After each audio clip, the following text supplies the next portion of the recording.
برادران اسلام اور دینی میرے بھائیوں، خطبہ مسنونہ کے بعد سورہ توبہ آیت نمبر 103 آپ کے سامنے تلاوت کی گئی، جس میں اللہ تبارک و تعالیٰ نے نبی کریم جناب محمد رسول اللہ صلی اللہ علیہ وسلم کو حکم دیا ہے، اے نبی آپ امت کے ان افراد سے جو مالدار ہیں، اہل ثروت ہیں، سرمایہ دار ہیں، ان کے مال کی زکوٰۃ لیجیے، اور وہ زکوٰۃ جو انہیں پاک کرتی ہے، ان کے مال کو پاک کرتی ہے، اور زکوٰۃ لیتے وقت آپ ان کے حق میں دعائے رحمت کیجیے، دعائے برکت کیجیے، یقیناً آپ کی دعا انہیں سکون فراہم کرتی ہے۔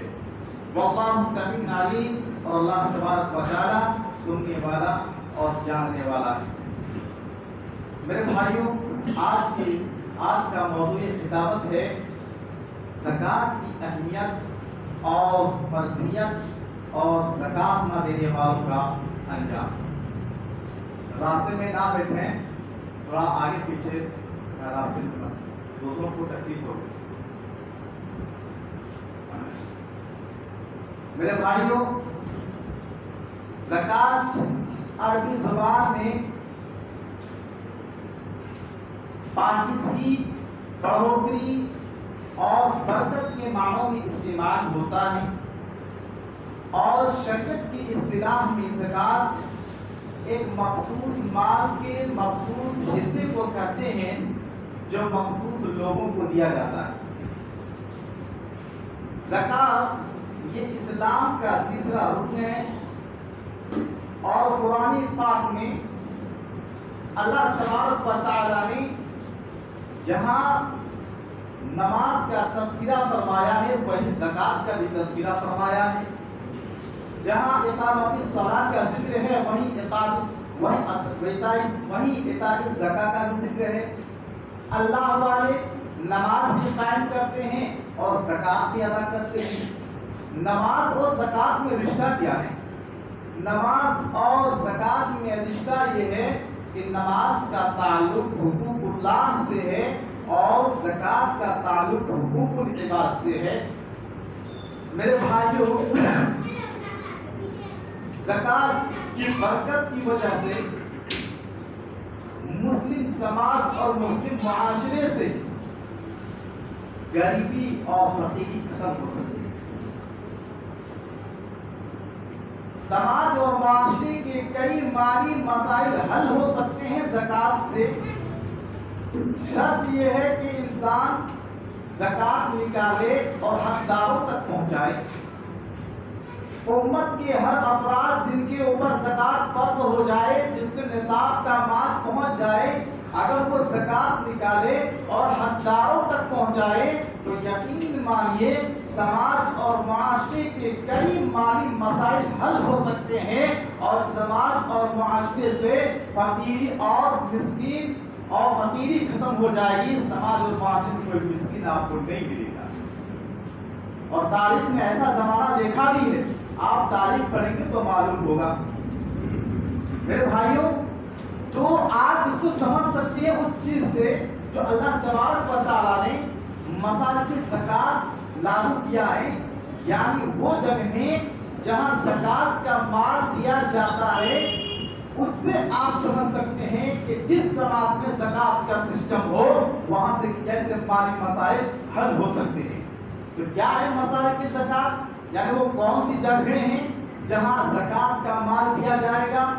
آئیے قرآن کی آیت دیکھیے، سورہ توبہ آیت نمبر 60 پر اللہ تبارک و تعالی ارشاد فرماتا ہے، انما الصدقات للفقراء والمساکین والعاملین علیہا والمؤلفۃ قلوبهم وفی الرقاب والغارمین وفی سبیل اللہ وابن السبیل فریضۃ من اللہ۔ اللہ تبارک و تعالی نے 8 جگہیں ایسی بتائی ہیں جہاں زکوٰۃ کا مال دیا جائے گا۔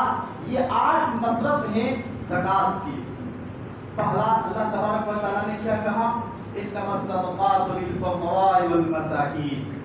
اللہ نے حکم دیا ہے کہ زکات کا مال فقیروں کے لیے بھی ہے اور مسکین کے لیے بھی ہے۔ ایک بات میں جانتے چلیں، فقیر اور مسکین میں فرق ہے۔ فقیر اور مسکین میں فرق ہے۔ فقیر وہ ہوتے ہیں جس کے پاس کچھ نہیں ہوتا، مسکین وہ ہوتے ہیں جس کے پاس تو کچھ ہوتا ہے مگر زندگی کی ضروریات صحیح سے پوری نہیں ہوتی۔ وہ فقیر اور زکات میں فرق ہے۔ اللہ تبارک و تعالیٰ نے کہا زکات کا مال ان غریبوں کو بھی دو جس کے پاس کچھ نہیں ہے، اور زکات کا مال ان غریبوں کو بھی دو جس کے پاس کچھ تو ہے لیکن زندگی کی ضروریات صحیح سے پوری نہیں ہو پا رہی ہے۔ تو یہ دو جگہیں ہیں۔ اللہ تبارک و تعالیٰ نے فرمایا فقیر اور مسکین کو زکات دو، اور تیسری جگہ جہاں زکات کا مال دیا جائے گا وہ ہے والعاملین علیہا۔ وہ لوگ جو زکات وصول کرنے کے لیے جاتے ہیں، زکات جمع کرنے کے لیے جاتے ہیں، اپنے گھر بار کو چھوڑ کر، اپنی بیوی بچوں کو چھوڑ کر، اپنے کاروبار کو چھوڑ کر، اپنے دھندے کو چھوڑ کر زکات وصول کرنے کے لیے جاتے ہیں، قرآن کہتا ہے زکات کے مال میں سے اسے اجرت دیا جائے گا۔ اور چوتھی جگہ جہاں زکات کا مال دیا جائے گا، قرآن کہتا ہے وَالْمُؤَلَّفَةِ قُلُوبُهُمْ، ایسا نو مسلم جو ابھی مسلمان ہوا، ایسا مہاجر بھائی جو ابھی مسلمان ہوا ہے، ابھی اسلام میں داخل ہوا ہے۔ نو مسلم کے بڑے مسائل ہوتے ہیں، جب وہ اسلام قبول کرتے ہیں، اسلام میں آتے ہیں، اس کے بہت مسائل ہوتے ہیں۔ تو نو مسلم کے جتنے مسائل ہوں ان سارے مسائل کے لیے زکات کا مال دیا جا سکتا ہے۔ اسی طریقے سے اگر کوئی غیر مسلم بھائی ہے اور امید ہے کہ ہم اس کی مدد کریں گے تو وہ اسلام قبول کر لے گا، تو اسے بھی زکات کے مال میں دیا جا سکتا ہے۔ شرط یہ ہے کہ امید ہو کہ جیسے ہم اس کی مدد کریں گے وہ اسلام قبول کر لیں گے، تب انہیں زکات کا مال دیا جا سکتا ہے۔ اور پانچویں جگہ جہاں زکات کا مال دیا جائے گا، قرآن کہتا ہے وَفِي الرِّقَابِ، وہ غلام جو آزاد ہونا چاہتا ہے، مالی ضروریات کی ضرورت ہے، تو ایسے غلام کو اتنا مال دیا جائے کہ وہ وہاں سے رہا ہو جائے، اسے آزادی مل جائے۔ اہل علم ایک نقطہ بیان کرتے ہیں کہ اس نقطے میں کہ آج کے دور میں چونکہ غلامی کا زمانہ نہیں ہے، تو آج کے اس دور میں وہ مسلمان بھائی جو جیل کے سلاخوں میں بند ہیں، بے قصور ہیں، بے گناہ ہیں اور جیل کے اندر بند ہیں، اس کے کیس لڑنے کے لیے زکات کا مال دیا جائے گا۔ یہ بات یہ بہت سارے علم کہتے ہیں اور پھر رقاب سے استدلال کرتے ہوئے واللہ اعلم۔ اور چھٹی جگہ جہاں زکات کا مال دیا جائے گا، قرآن کہتا ہے والغارمین، وہ لوگ جو قرض تو لے لیے ہیں لیکن قرض ادا کرنے کی سخت نہیں رکھتے، قرض ادا کرنے کے لیے اس کے پاس وہ حیثیت نہیں ہے، طاقت نہیں ہے۔ قرآن کہتا ہے ایسے لوگوں کو زکات کے مال میں سے دو تاکہ وہ اپنا قرض ادا کر سکے، والغارمین۔ اور ساتویں جگہ اللہ تبارک و تعالیٰ فرماتا ہے جہاں زکات کا مال دیا جائے گا وفی سبیل اللہ، یعنی جہاد فی سبیل اللہ، اللہ کی راہ میں جب انسان نکلتے ہیں لڑنے کے لیے، جو اسلحہ ہتھیار یا اس طرح کی جو بھی اخراجات ہوتے ہیں، ان سارے اخراجات کے لیے زکات کے مال میں سے دیا جائے گا۔ اور آٹھویں جگہ جہاں زکات کا مال دیا جائے گا، قرآن کہتا ہے وابن السبیل، ایسا مسافر جس کا سفر میں سارے چیز لٹ گیا ہو۔ ایک انسان سفر کر رہا تھا اور سفر میں ساری چیز اس کی لٹ گئی، کچھ بھی نہیں پتا، بھلے ہی مالدار ہی کیوں نہ ہو لیکن سفر میں تو کچھ نہیں ہے۔ ہماری شریعت کہتی ہے ایسے مسافر کو زکات کے مال میں سے دیا جائے گا، اس کی مدد کی جائے گی۔ تو دیکھیے قرآن نے یہ 8 مصارف زکات بیان کیے ہیں، ایسی جگہیں جہاں زکات خرچ کرنا چاہیے، جہاں زکات کے مال دیا جانا چاہیے۔ اور آپ اسی سے اندازہ کیجئے جس مسلم سماج میں یہ سسٹم ہو، یہ سسٹم لاگو ہو کہ زکات کا مال ان مصارف میں دیا جائے، تو یقین مانو بہت سارے مالی مسائل سماج کے دور ہو سکتے ہیں۔